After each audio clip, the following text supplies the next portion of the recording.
Hello everybody, this is Waldorf. And this is Statler. And now we're looking at the 1.9 beta version of the rulebook. So this is part 2 of our multi-pult series. Yep. On the pluses and deltas of version 1.3 versus 1.9. The delta where a river runs into like Exactly. Well, I'm trying to use nomenclature like I'm reading in the rules. So Oh, yeah. Oh, okay. There's your first knock. All There you go. right. Models, units, and formations is this chapter. Yes. Bases and base contact. They've rewritten a whole lot of things right here on two objects like bases or boundary rectangles, terrain features, and so on are considered to be in contact if they are tangent. Right.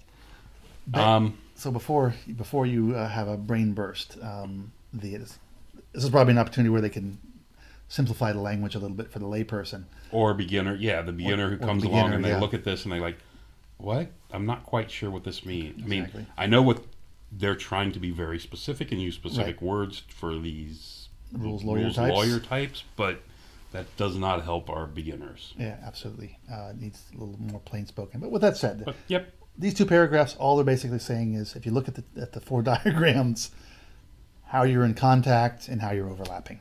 So correct. If you're touching, you're in contact, and it's showing an example of square bases and or boundary rectangles and a round base with a square base, and then you're overlapping if any part of your base is over. Correct.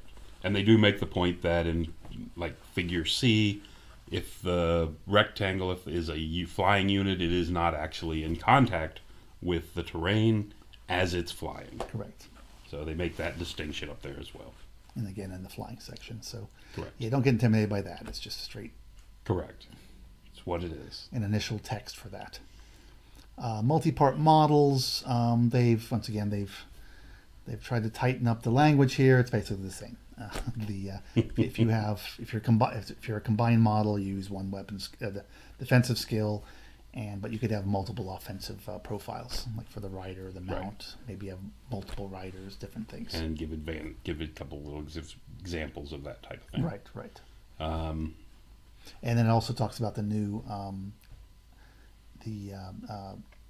how you use when you're using a shooting attack or a regular close combat attack, that you use your own characteristics.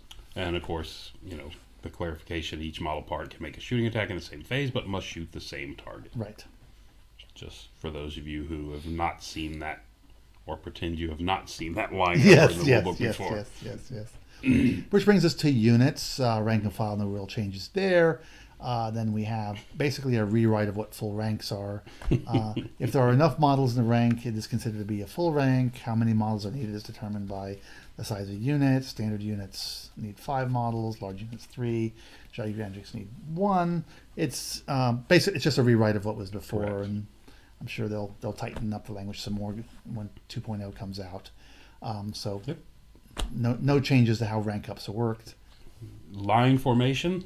This is replacing horde. Yes, no more horde. No more horde. As a formation, at least. Instead of war hordes, it's no more hordes. Yes, no more hordes. No more hordes. Anyway, line formation. Maybe that was an IP problem as well. Probably so.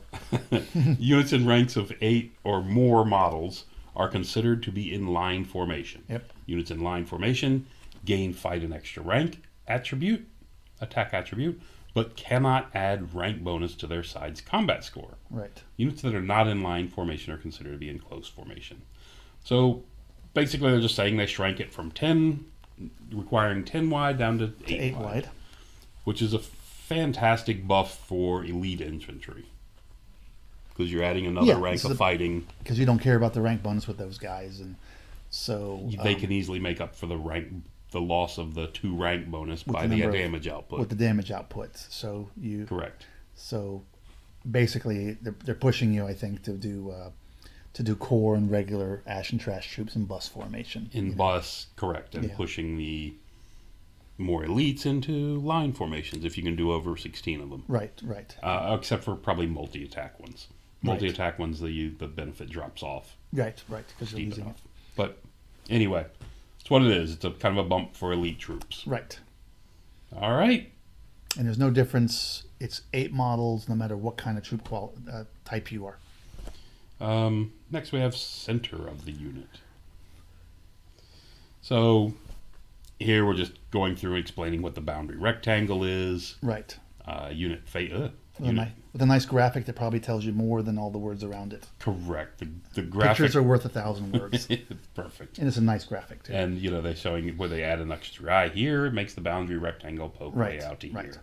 Even though there will never be a lot, a rank and file infantry model out here, it's where it is. Right.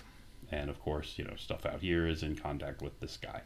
The right, rear, fine. So, correct. Yeah, and then they show you how it works in center point. Nice graphics as far as that goes. Yeah. And the center of the unit, they tell you down here, of course, is based on the entire unit, not on these 5 guys. Right. So there's no change compared to 1.3. They're just displaying it a little bit different and try to tighten up the words. Just clean it up a little bit, make it look better. Mm-hmm. All right. And that's going to do it. That's it for this section. All right. Thank you for listening. Till the next one.